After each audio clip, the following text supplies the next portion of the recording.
Capítulo 12. Fé e dever. Reivindicações da filosofia como instrumento de educação. O pensamento educacional inglês tende ao naturalismo. Desde que Locke estabeleceu uma escola de pensamento educacional inglês baseada na filosofia inglesa, nossa tendência tem sido exclusivamente para o naturalismo, se não o materialismo, com a exclusão de um elemento vital na educação, a força da ideia. Madame de Staël tem uma passagem notável a respeito dessa tendência na filosofia inglesa, que, embora não estejamos dispostos a admitir suas conclusões en bloc em sua totalidade, certamente nos leva a parar e a considerar se não devemos modificar sabiamente as tendências de nosso pensamento nacional, expondo-nos a influências estrangeiras. Madame de Staël sobre Locke, abre aspas, uma citação em francês, fecha aspas. Nossos esforços educacionais carecem de objetivo definido. É bom que reconheçamos a continuidade do pensamento educacional inglês e percebamos que temos em Spencer e Bain os descendentes lineares dos primeiros filósofos. Provavelmente, a principal fonte de fraqueza em nossa tentativa de formular uma ciência da educação é que não percebemos que a educação é o resultado da filosofia. Nós lidamos com o problema e ignoramos a fonte. Consequentemente, nossos esforços carecem de continuidade e objetivo definido. Ficamos contentes em pegar uma sugestão aqui, uma dica prática ali, sem nos incomodarmos em considerar qual é o esquema de vida do qual tais dicas e sugestões são resultado. Estamos à beira do caos. A tradução do Sr. Greenstreet da notável obra do Sr. Folliet não ocorre sem seu efeito sobre as questões mais relevantes do momento. Como bem diz o tradutor no seu prefácio, abre aspas, o espírito da reforma está no ar. A questão da retenção do grego nas universidades é apenas uma ondulação da grande onda que parece prestes a estourar sobre nós e obliterar os traços característicos de nosso Sistema Nacional de Educação. Um olhar sobre as várias formas de sistema educacionais existentes na Europa e na América é suficiente para revelar ao olho observador o quão perto do caos estamos, fecha aspas. Mas também nos espasmos de uma revolução educacional. Estas são palavras de entendimento e sabedoria, mas não nos desesperemos, portanto, como se fosse o fim de todas as coisas, se o fim de todas as coisas estivesse próximo. A verdade é que estamos no meio de uma revolução educacional. Estamos emergindo do caos e não prestes a mergulhar nele. Estamos começando a reconhecer que a educação é a ciência aplicada da vida e que realmente temos material existente na filosofia das eras e na ciência do dia para formular um código educacional pelo qual podemos ordenar a vida de nossos filhos e regular a nossa própria. Não precisamos aspirar um código completo e exaustivo de leis educacionais. Isso acontecerá no devido tempo, quando a humanidade, por assim dizer, se cumprir. Enquanto isso, temos o suficiente para prosseguir, se acreditarmos. O que temos que fazer é reunir e ordenar nossos recursos, colocar a primeira coisa em primeiro lugar e todas as outras coisas em sequência, e ver que a educação não é nem mais nem menos do que a aplicação prática de nossa filosofia. Portanto, se nosso pensamento educacional deve ser sólido e eficaz, devemos olhar para a filosofia que o fundamenta e devemos ter condições de traçar todos os conselhos de perfeição para a criação dos filhos, em uma ou outra, ou ambas escolas de filosofia, das quais eles devem ser o resultado. Nosso sistema de educação deve ser uma questão de naturalismo ou idealismo? Nosso sistema de educação deve ser uma questão de naturalismo ou de idealismo? Ou existe, de fato, uma média viva, um meio termo? Esta é praticamente a pergunta que M. Folliet se propõe a responder com o espírito de um educador filosófico. Ele examina suas premissas e traça suas deduções com franqueza, cultura e visão filosófica que sustentam a confiança do leitor. Sem dúvida, ele concorda em pensamento com aquele árbitro em uma partida de cricket que dita que é preciso ser justo com os dois lados, inclinando-se um pouco para o seu. M. Folliet toma partido do clássico como preferido à cultura científica, mas ele não é um mero partidário. Ele tem razões filosóficas para a fé que está nele. E seu exame da questão da educação nacional é repleto de instrução e inspiração para os pais atenciosos, bem como para os professores. A visão ética da educação. M. Folliet dá em sua introdução uma chave para seu tratamento do assunto. Ele diz, abre aspas, nisto, assim como em todas as grandes questões da filosofia prática, Guiao deixou sua marca. Ele tratou a questão do ponto de vista mais elevado e a tratou de forma estritamente científica. Abre aspas. Dados os méritos e defeitos hereditários de uma raça, até que ponto podemos modificar a hereditariedade existente por meio da educação em uma nova hereditariedade? Fecha aspas. Pois o problema não é nada menos do que isso. Não é apenas uma questão de instrução de indivíduos, mas de preservação e aprimoramento da raça. A educação deve, portanto, ser baseada nas leis fisiológicas e morais da cultura das raças. O étnico é o verdadeiro ponto de vista. Por meio da educação, devemos criar tendências hereditárias que sejam úteis para a raça, tanto física quanto intelectualmente. Fecha aspas. M. Folliet começa do princípio. Ele examina o princípio da seleção e mostra que é um princípio funcional, não apenas na vida animal, mas também na vida intelectual, estética e moral. Ele demonstra que existe o que pode ser chamado de seleção psicológica, de acordo com a qual aquelas ideias que são as mais aptas governam o mundo. E à luz dessa verdade, da seleção natural das ideias e de sua enorme força, é que ele examina a controvertida questão dos assuntos e métodos da educação. Nenhuma tentativa foi feita para unificar a educação. M. Folliet reclama com justiça que nenhuma tentativa foi feita para harmonizar ou unificar a educação como um todo em qualquer nação civilizada. A controvérsia gira em torno de questões secundárias. Se a educação será literária ou científica, e, novamente, se as línguas antigas ou modernas devem ser ensinadas. Mas a ciência e a literatura não esgotam o campo de discussão. Nosso autor apresenta um novo candidato. Ele diz, abre aspas, neste volume iremos questionar se a ligação entre ciência e literatura não pode ser encontrada no conhecimento do homem, da sociedade, das grandes leis do universo, isto é, na moral e nas ciências sociais e estética. Em uma palavra, na filosofia. Fecha aspas. Reivindicações da filosofia como um agente educacional.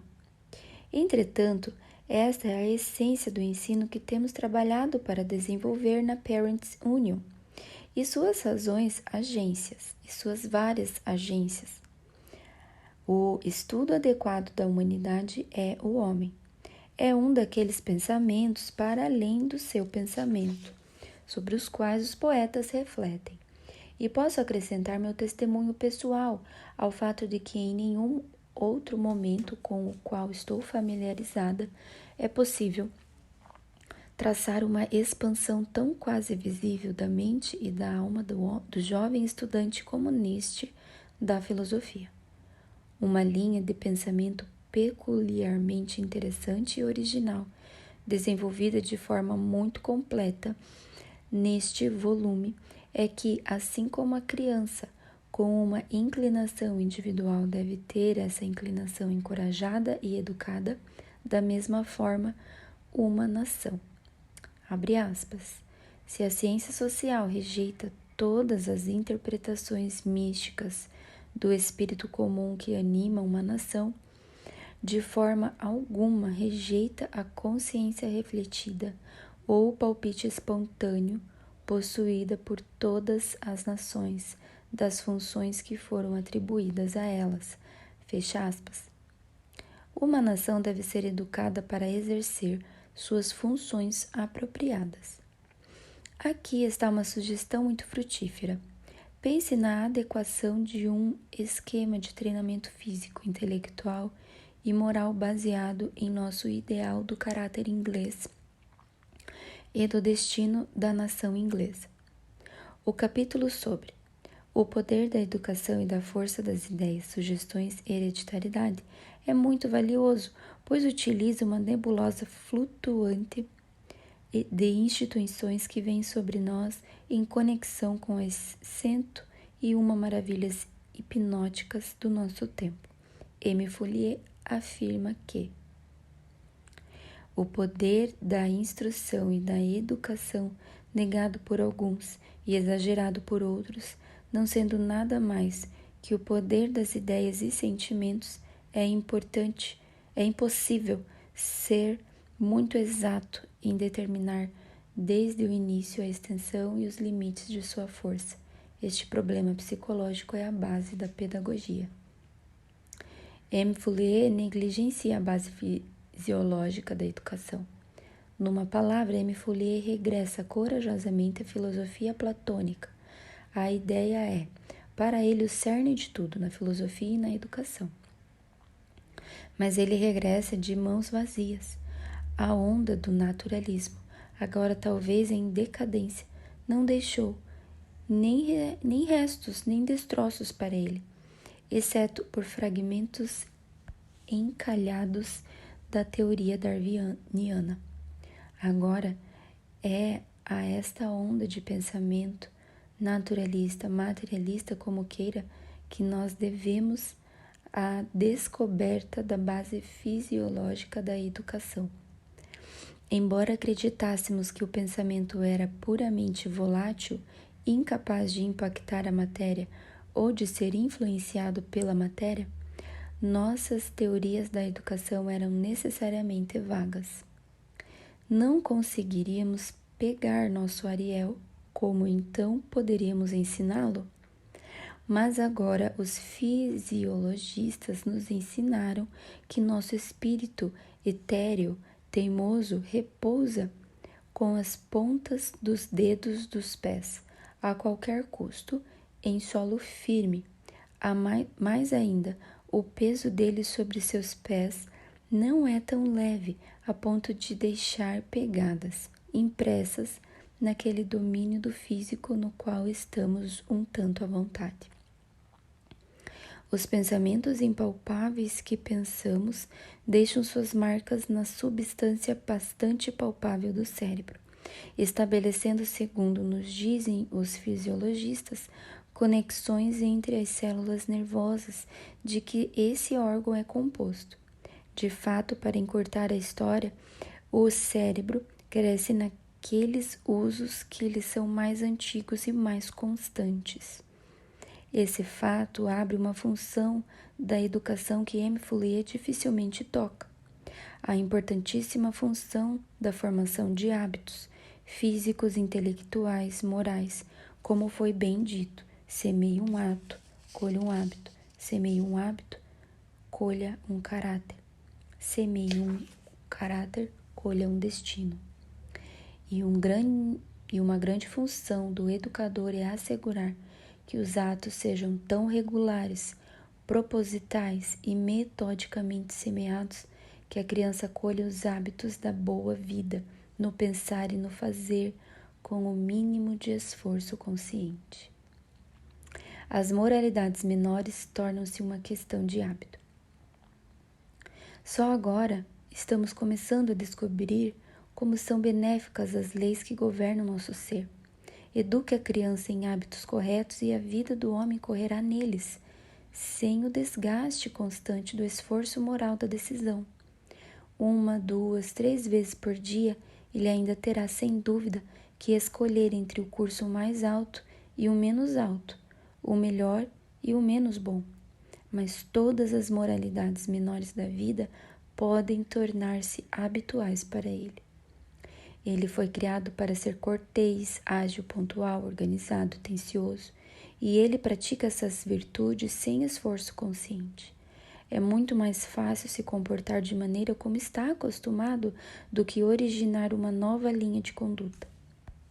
E isso porque é graciosa e misericordiosamente ordenado que haja um registro físico e uma adaptação como resultado de nossos esforços educacionais, e que a enorme tensão do esforço moral venha sobre nós apenas ocasionalmente. Semeie um hábito, colha um caráter. Isto é, a formação de hábitos é um dos principais meios pelos quais modificamos a disposição hereditária original da criança até que se torne o caráter do homem. A ideia que inicia um hábito. Mas mesmo neste trabalho fisiológico, a força espiritual da ideia tem seu papel a desempenhar, pois um hábito é estabelecido seguindo uma ideia inicial, com uma longa sequência de atos correspondentes.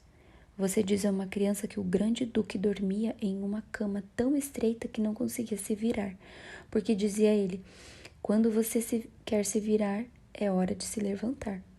A criança não quer se levantar de manhã, mas ela deseja ser como o herói de Waterloo. Você a estimula a agir de acordo com essa ideia, dia após dia, por cerca de 1 mês, até que o hábito seja formado, e é tão fácil quanto não se levantar a tempo. O espírito pode agir sobre a matéria? As funções da educação podem ser definidas, a grosso modo, como 2. A formação de hábitos. B. A apresentação de ideias. O primeiro depende muito mais amplamente do que reconhecemos dos processos fisiológicos. O segundo é puramente espiritual em sua origem, método e resultado. Não é possível que tenhamos aqui o ponto de encontro das duas filosofias que dividiram a humanidade desde que os homens começaram a pensar sobre seus pensamentos e caminhos. Ambas estão certas, ambas são necessárias, ambas têm plena atividade no desenvolvimento de um ser humano em sua melhor forma. O ponto crucial do pensamento moderno, como na verdade de todo pensamento profundo, seria concebível que o espiritual tenha algum tipo de impacto sobre o material? Todo o problema desde a educação de uma criança até a doutrina da encarnação gira em torno deste ponto. Conceba essa possibilidade e tudo ficará claro, desde as maravilhas ilegítimas resultantes da sugestão hipnótica até os milagres da nossa fé. Torna-se possível, embora não seja fácil, acreditar no que nos é dito, que por um esforço de concentração apaixonada do pensamento e sentimento, aqueles que creem chegaram à figura do estigma nas mãos e nos pés. Com esta chave, nada é impossível para a nossa fé. Tudo o que pedimos é um precedente. E afinal, essa interação de forças é a mais comum e cotidiana de nossas experiências. O que é senão o impacto do espírito sobre a matéria que escreve na face, discerne aquele registro de caráter e conduta que chamamos de semblante? E não apenas no rosto, ele é um estudioso obstinado na tradição da natureza humana, que não consegue ler um homem razoavelmente bem, visto que de trás. O escultor conhece o truque. Há uma estátua do falecido príncipe consorte em Edimburgo, na qual grupos representativos prestam homenagem ao príncipe. Fique em pé de modo a obter a visão de trás de qualquer um deles, e os ombros de um estudioso soldado camponês artesão contam de forma inequívoca a história de suas várias vidas. O que é isso senão a impressão do espírito sobre a matéria? Não existe meio termo viável. De qualquer forma, estamos diante de um dilema. Não há meio termo aberto para nós. Os fisiologistas deixaram absolutamente claro que o cérebro está ocupado com o pensamento. Não, ainda mais. Esse pensamento pode acontecer sem qualquer vontade da parte do pensador. Além disso, muito do nosso melhor trabalho em arte e literatura é o resultado do que é chamado de celebração inconsciente. Então, devemos admitir uma de duas coisas.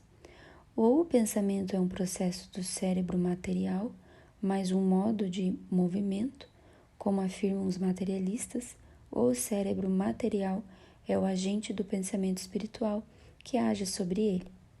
Digamos como os dedos de um músico nas teclas de seu instrumento. Admita isso e toda a questão será resolvida. O impacto do espiritual sobre o material é um fato aceito. A individualidade das crianças é protegida. Como tivemos oportunidade de dizer antes, nesta grande obra de educação, os pais e professores têm permissão para desempenhar apenas um papel subordinado, afinal. Você pode levar seu cavalo até a água, mas não pode obrigá-lo a beber. E você pode apresentar as melhores ideias à mente da criança, mas você não sabe de forma alguma qual ela aceitará e qual rejeitará.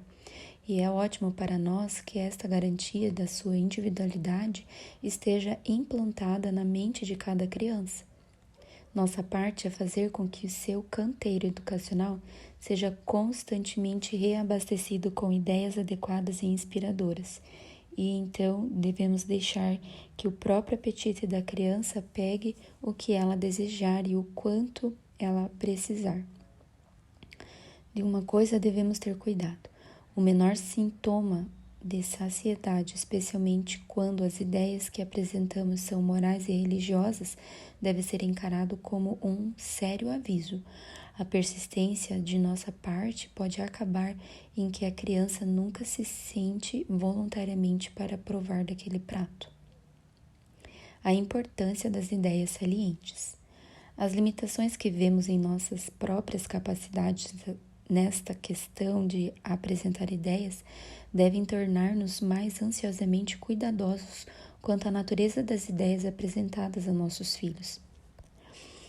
Não devemos nos contentar que eles aprendam geografia, história, latim ou outra coisa. Devemos perguntar que ideias salientes são apresentadas em cada um desses estudos e como estas ideias afetarão o desenvolvimento intelectual e moral da criança. Isso significa que estamos dispostos a abordar com calma e seriedade a questão da educação apresentada por M. Folliet. Provavelmente seremos diferentes dele em muitas questões de detalhes, mas também provavelmente estaremos inclinados a concordar com sua conclusão de que não qualquer assunto de mera utilidade, mas a ciência moral e social transmitida por meio da história, literatura e de outra forma é o único assunto que não temos liberdade de omitir do currículo de um ser que tem um fôlego pensante. As tabelas de estudos fornecidas no apêndice são de extremo valor. Cada assunto é tratado a partir do que pode ser chamado de um ponto de vista ideal. Um espírito científico. Abre aspas. Duas coisas são necessárias. Em primeiro lugar, devemos introduzir no estudo de cada ciência o espírito e o método filosófico, as visões gerais, a busca dos princípios e conclusões mais gerais. Devemos, então, reduzir as diferentes ciências à unidade por meio de um treinamento sólido em filosofia, que será tão obrigatório para os estudantes de ciências quanto para os de literatura. As verdades científicas, disse Descartes, são batalhas vencidas. Descreva aos jovens a principal e mais heróica dessas batalhas, assim você os fará interessados pelos resultados da ciência e desenvolverá neles um espírito científico por meio do entusiasmo da conquista da verdade. Você os fará ver o poder do raciocínio que levou às descobertas do passado e que levará novamente no futuro. Quão interessantes a aritmética e a geometria podem ser se trouxermos uma breve história de seus principais teoremas. Se a criança estava mentalmente presente nos trabalhos de Pitágoras, Platão, Euclides ou, nos tempos modernos, de Viète, Descartes, Pascal ou Leibniz, grandes teorias, ao invés de serem abstratas, sem vida e anônimas, se tornariam verdades vivas e humanas, cada uma com sua própria história, como uma estátua de Michelangelo ou como uma pintura de Rafael. Perguntas para uso dos estudantes. 1. Mostre que o pensamento educacional inglês tende ao naturalismo. 2. Qual é o veredito de Madame de Staël sobre Locke? 3. Mostre que nossos esforços educacionais carecem de objetivo. 4. Que estamos à beira do caos. 5. Mas também à beira de uma revolução educacional. 6. Nosso sistema de educação deve ser uma questão de naturalismo ou idealismo? 7. O que dizer da visão ética da educação? 8. Mostre que nenhuma tentativa foi feita para unificar a educação. 9. Quais são as reivindicações da filosofia como agente educacional? 10. Mostre que uma nação deve ser educada para suas funções apropriadas. 11. Como as moralidades menores se tornam fáceis? 12. Como um hábito é iniciado? 13. O espírito pode agir sobre a matéria? 14. Como a individualidade das crianças é protegida?